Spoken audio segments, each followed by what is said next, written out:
Autolite and its 96,000 dealers present Suspense. Tonight, Autolite brings you a story of a mind reader who discovers his nightclub act is not a fake. A story we call A Vision of Death, starring Mr. Ronald Colman. Before our play begins, here is a word about Autolite from a good friend of ours. Greetings, Sahib Wilcox. Why, it's that amazing, magnificent mystic and great glass globe gazer, Sabu the Swami. What's on my mind? You think of your best friend. Everybody's best friend.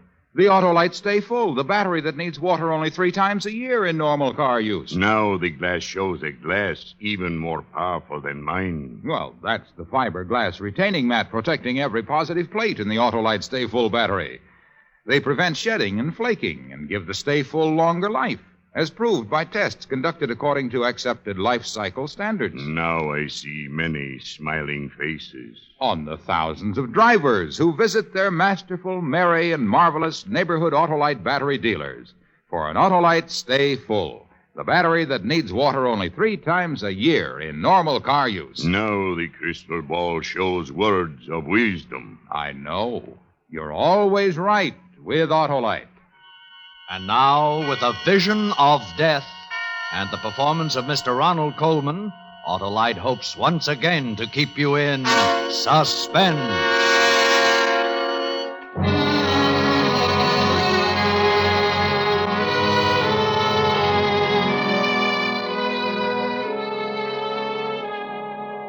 If I speak too rapidly for your stenographer, you'll tell me, won't you, Lieutenant?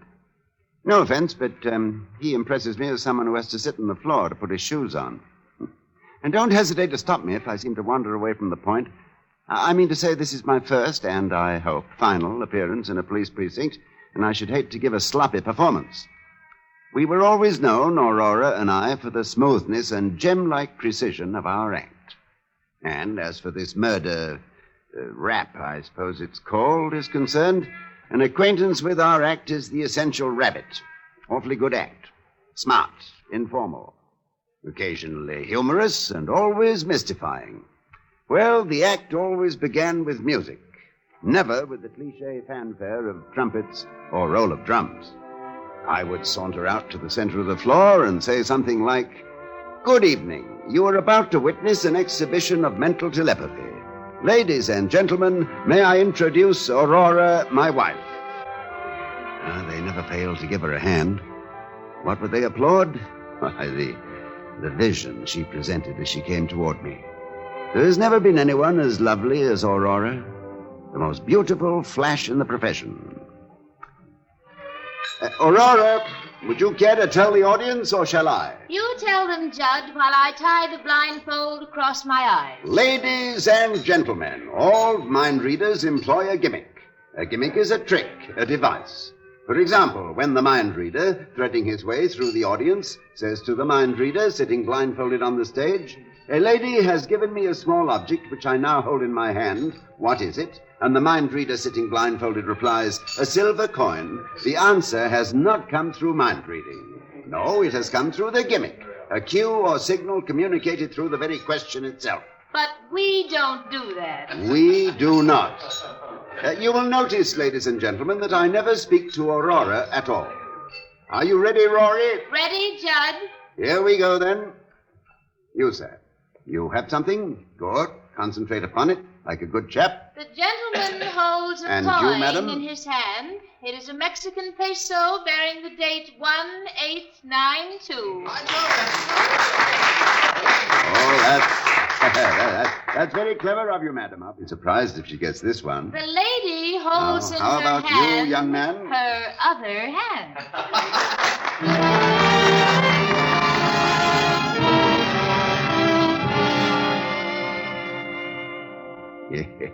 A sucker once born remains a sucker till death. The audience never realized, never in all the years we worked, that although I was not speaking to Aurora directly, my chatter nevertheless was loaded with signals and cues for her guidance. By revealing the gimmick, we concealed the gimmick, and that, Lieutenant, is the neat plus ultra of gimmicks. Yes, it was as crude as that. but it enabled us to work 50 weeks a year here and abroad at an average of over 1,000 a week. Of course, I always gave some credit for our success to our agent, Harry Arnold, although Rory was inclined to give him no credit at all. Good news, Judd. I've managed to book the act into the College Inn in Chicago with a 4-week guarantee. Not bad, huh? Get him. He managed to book the act. Yeah. I suppose they never heard of us in Chicago? I suppose we weren't held over there 6 weeks when we played the Sans Souci in 1948? You think it's easy to get a 4-week guarantee these days? Money is short. Money is tight. I've never yet heard you say money is long, money is loose. You have to sweat for your 10%, don't you? Yes, you do. In a pig's ear, you do. Agents. They're all like... Oh, there's gratitude for you. There's the milk of human memory. What were you when I first saw you? Nothing. Not this much. Playing 10 a day under canvas in Menasha, Wisconsin, and paid off in bottle tops. I worked, I schemed, I sweated. Listen to him. You'd think he had to get out there on the floor every night. You'd think he was the one spent 11 months, 12 hours a day memorizing the code. You'd think it was his name in lights. Agents. All they know is how to live off a dead whale. Scum of the earth. Look, I'm not going to take that from you, you hear me? You'll take it, baby, along with the 10%. You'll take it and you'll chew it and you'll swallow it and you'll keep it down, too. How do you like that? I'm warning you, kid. Don't push me too far. Now, Don't push children, me to... children, on your way, Harry, and don't let it get you down. I think a 4-week guarantee is pretty good. Oh, thanks, Judd. If it wasn't for you, Judd, I'd... Oh, why go into it? I'm going for a walk.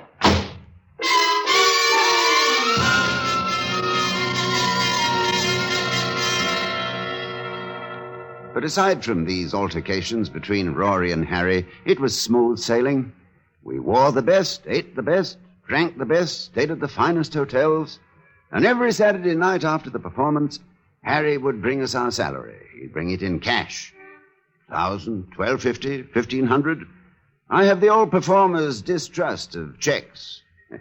Been given too many with a high latex content. Anyway, life couldn't have been more placid. And then one evening, about 5 weeks ago, soon after we opened at the Grove here in town, a frightening thing occurred. We'd just begun the act, and I was out in the audience. You will notice, ladies and gentlemen, that I never speak to Aurora at all. Are you ready, Rory? Ready, Judd. Here we go, then. Now, you, madam. The lady holds in her hand a compact. It is platinum and bears her initials R.C. You, sir. You, sir. The gentleman is holding an engagement ring. In it are 3 small diamonds. Miss. The miss, young lady. The young lady is holding. It's a small cameo brooch and. Rory! Quick, Maurice, music! I picked Rory up from the floor and hurried with her to our dressing room, almost beside myself with anxiety. I placed her on the couch, dampened a towel, and put it on her forehead and began to chafe her wrists. Rory, honey, Rory. Judd, what happened? I was in the bar. Do you want me to get a doctor? No, I don't know. Get out. Leave us alone. Get out, Harry, get out. Judd. I'm here, Rory. Are you all right? Well, I guess so. I don't know what happened. Oh, you fainted away. Try to remember what happened. Oh, I felt funny. I don't remember. No, try, Rory, try. Try to remember. It's important. I can't. Why is it important? Oh, you don't know? Rory, you don't know? You were calling out the answers before I even had a chance to give you the cue.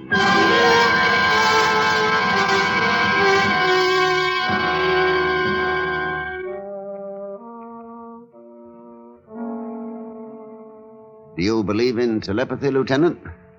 I don't mean the sort of thing Rory and I usually did. I mean real telepathy. I never did either until that night. I don't mind telling you I was badly shaken. I mean, after all, I knew we'd been using a gimmick, and suddenly it began to happen without the gimmick.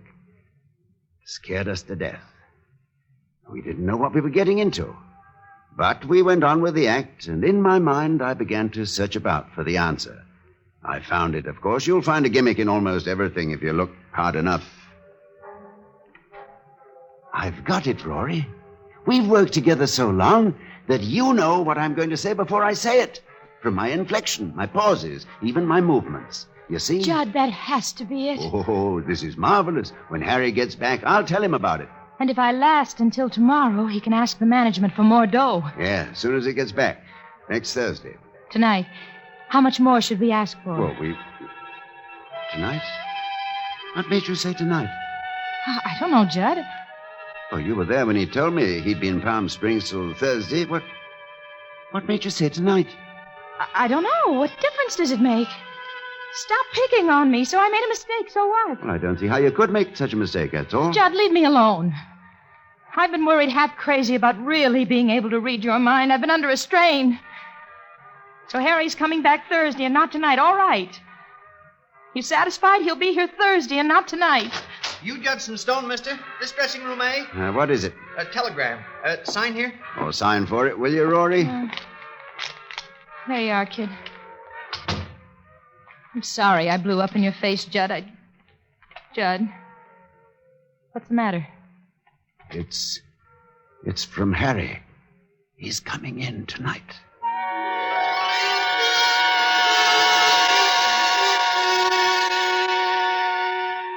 And he did, too, Lieutenant. Rory was so upset by it, she couldn't go on at all that evening. She had no explanation for how she knew, none whatsoever. I don't know, Judd. I just don't know.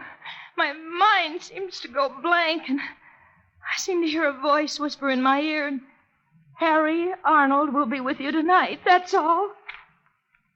When we got to our suite at the hotel, Harry was there waiting for us. What happened? What happened? You both look like ghosts. Oh, Harry, I'll tell you some other time. Leave us alone, will you? All right, I'm going.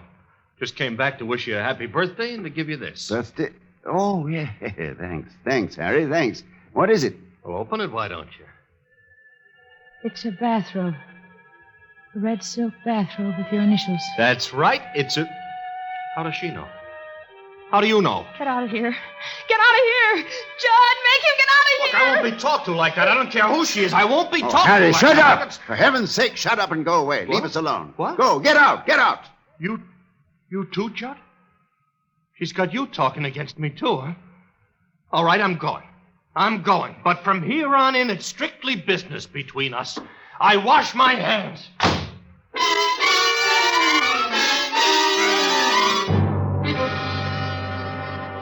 He kept his word, Lieutenant. From that time on, he kept himself to himself. And I was prepared to let it go at that, much as I liked Harry, until the night I was awakened by Rory, moaning in her sleep. No, please. Rory, wake up. You're having a bad dream. Rory. No. What? Judd? Shh. Judd. Quiet, it's all right. I'm here. Oh, Judd. What, Rory? The voice. Whispering again? Yes. Oh, Judd. What? He's going to kill me. Harry Arnold is going to kill me. And that, Lieutenant, was the beginning of the end of that.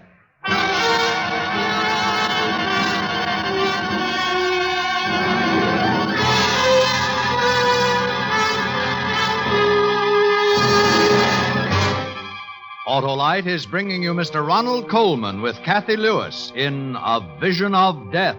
Tonight's production in radio's outstanding theater of thrills, Suspense.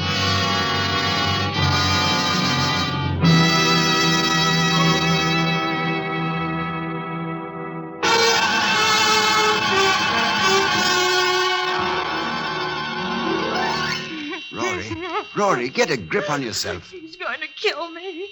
Harry is going to kill me. Don't be ridiculous. Stop it now. It was just a bad dream. Harry is going to kill me. Will you stop that? Will you stop saying Judd, that? hold me. I'm frightened. Harry is going to kill me. Now, you've had a bad dream, I tell you. He hates me. He hates me, Judd. Judd, Harry is going to kill me.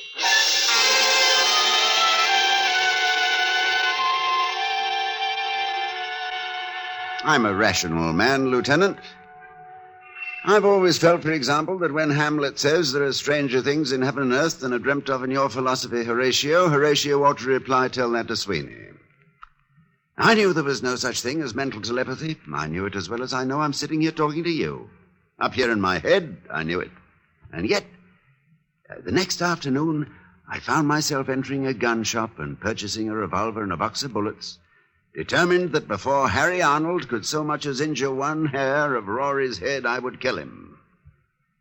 I should have gone directly to the police first. You're using hindsight, Lieutenant. I had all that out with Rory. Please, Judd, please. Go to the police and tell them about this. Let them handle it. Well, tell them what? That by reading his mind, we've learned Harry intends to murder you? They'll believe us. They've got to believe us. Oh, no, they're reasoning like a child. They'll decide that it's either a publicity stunt or else that we're both lunatics. Well, if I tell them about the telegram and the birthday presents... Rory, we have no proof. But we have to do something. What? Tell me what? You know he intends to kill you. I know he intends to kill you, but what can we do? I can't simply put a bullet in his heart next time I see him. How could I explain it? My wife had a premonition that he was going to murder her. But do you know when he's going to do it? Or how he's going to do it? No. He hasn't decided yet. Isn't there anything we can do? Nothing. Except wait.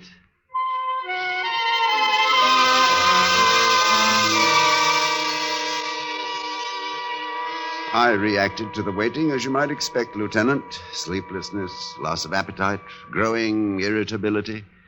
I flared up at everyone. Waiters, chambermaids, elevator boys, the manager of the club.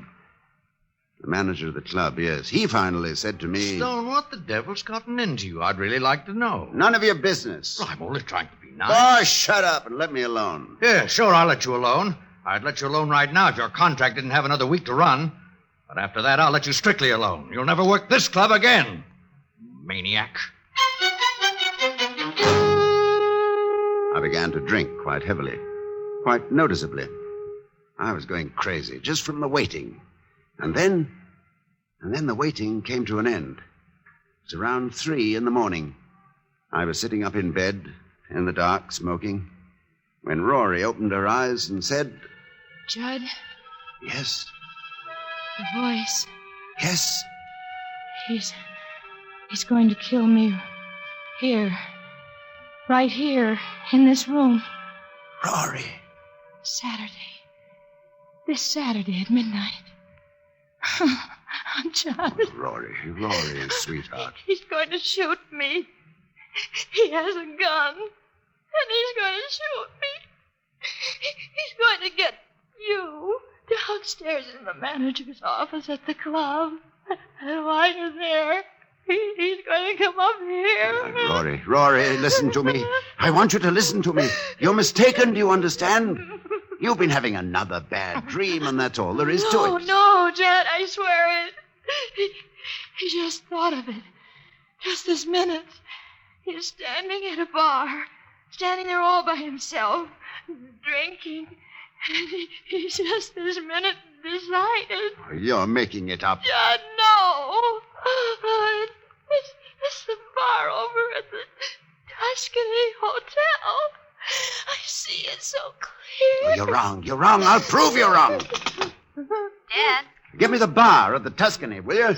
Over on Sunset. One moment, please. You'll see, Rory, he's not there at all. You'll see, it's just a dream. Just a bad dream. Tuscany Cocktail Lounge. Hello, is Harry Arnold there at the bar? Harry Arnold? No, I'm sorry, he's not. He's not, huh? You sure of that? Oh, sure I'm sure. He was here all evening. Left about a minute ago. I said goodnight to him myself. You want me to call? It wasn't a dream. Judd? No, Rory, don't worry. Trust me. When Harry comes tomorrow night, you won't be here at all. But I will.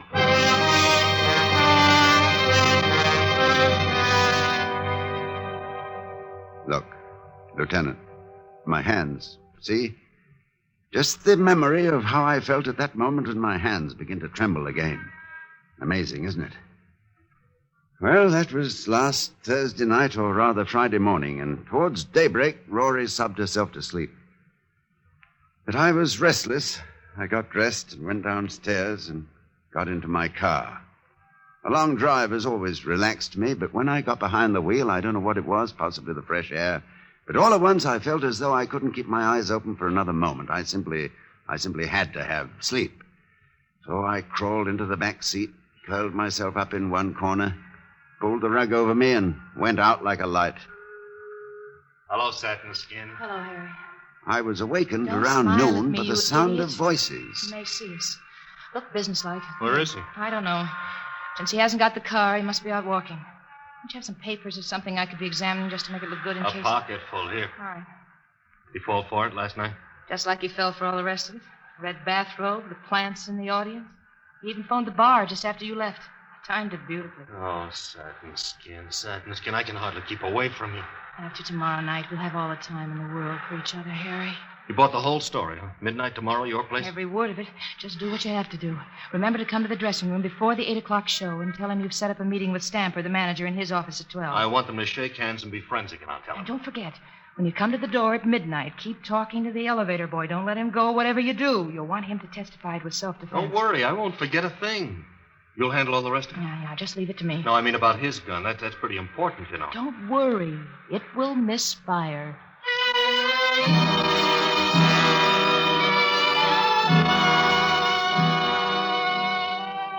It'd be difficult for me to tell you what I felt as they walked away, Lieutenant. One part of me felt the way a man ought to feel, I suppose, when he learns that the woman he loves is not only unfaithful, but plotting his death as well. But another part of me felt only relief. Relief at learning there was a gimmick in this, too. Yeah, they'd been fairly clever for amateurs. Harry had a good excuse for carrying a gun to protect the cash he brought me each Saturday. My own behavior in recent weeks would lend weight to what he would probably offer in his defense, that I must have been crazy. That for no reason at all, I'd pointed a revolver at him and threatened his life, that he had to shoot in self-defense. The presence of the elevator boy, that could mean only that Harry would shoot just as soon as I opened the door. I'd be found dead with a revolver in my hand and a heartbroken agent at my side. Tableau. Then I found myself hoping, as I never hoped before, that they'd come to their senses before Saturday, that they'd realize what a vicious, inhuman thing it was they were planning. But just before the 8 o'clock show that night, there was a knock at the door of our dressing room. Come in. Judd, I've been talking to Stamper, the manager. He's sorry there's bad blood between you, wants to square it. I told him you'd be in his office at 12 to talk things over. All right with you? Yeah, We don't want it so we never work here again, do we? I mean, there's no reason we should. no reason at all. Button my dress, Judd. See you later, Judd. Yeah, later.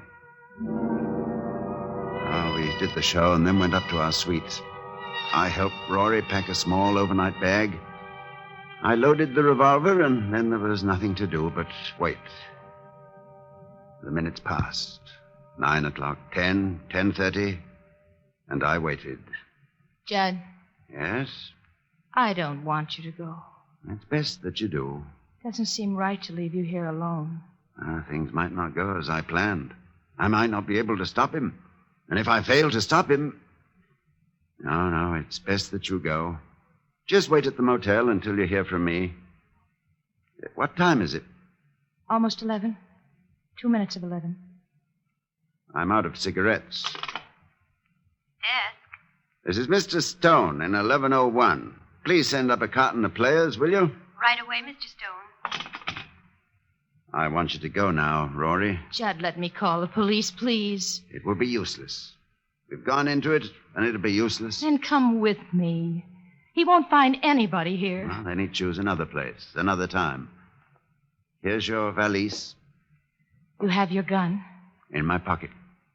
You won't take any chances. I don't know what I'd do if you were hurt or anything. I won't take any chances. Let me help you on with your coat. Oh, Judd, I love you so. Yes, I know. And I love you, Rory. I really do, you know. Ready? Yes. 11 o'clock. He'll be here in an hour. Go now, Rory. Kiss me goodbye. Judd. The cigarettes. Get them, will you, darling, while I find change?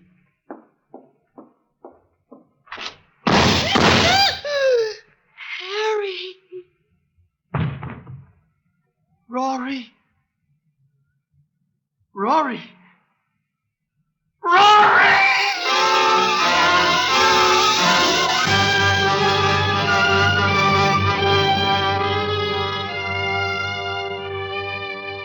I shall always remember the look on Harry's face, Lieutenant, as she sank to the floor. They'd concocted a bad dream between them, and it had come true. I'll bet he still doesn't know how it happened, and if you pass his cell, Lieutenant, you might tell him. Whisper the word gimmick into his ear. That's what I said, gimmick. I gimmicked the clock while Rory was dressing. Set it back a full hour. It was 11 to her, but 12 to him. I adore gimmicks. Don't you?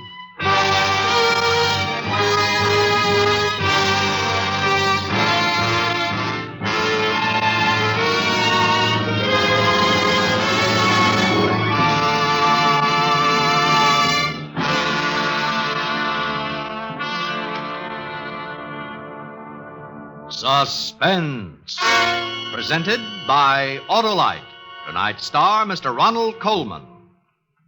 My occult powers do reveal that every driver's automobile has a life both long and bright when it has parts by Autolite. Well, that's fortune-telling there's no doubt about, Swami. You know, Autolite makes over 400 fine products for cars, trucks, planes, and boats in 28 plants from coast to coast. These include complete ignition systems used as original factory equipment on many leading makes of our finest cars. Generators, coils, distributors, electric windshield wipers, voltage regulators, wire and cable, starting motors, and many more. They're all engineered to fit together perfectly, work together perfectly, because they're all part of the Autolite team. So, friends, don't accept electrical parts supposed to be as good. Ask for and insist on Autolite original factory parts at your neighborhood service station, car dealer, garage, or repair shop. Remember, you're always right with Autolite. Next week on Suspense, our star will be Mr. Van Johnson in Strange for a Killer. And in weeks to come, you will hear such famous stars as Miss Joan Crawford, Mr. Jack Carson, and Mr. Jack Benny, all on Suspense.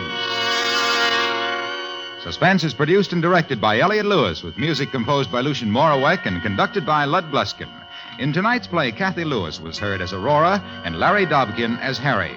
Others in the cast were Florida Edwards, Joseph Kearns, and Charles Calvert. A Vision of Death was written by Jerry Hausner and adapted for Suspense by Walter Newman. Ronald Coleman may be heard each week on his own radio program, The Halls of Ivy. And remember, next week on Suspense, Mr. Van Johnson, as a man who suspects a murderer is holding as hostages his wife and child. A story we call Strange for a Killer. You can buy world-famous Autolite stateful batteries, Autolite resistor-type spark plugs, or standard-type spark plugs, Autolite electrical parts at your neighborhood Autolite dealers. Switch to Autolite. Good night. This is CBS, the Columbia Broadcasting System.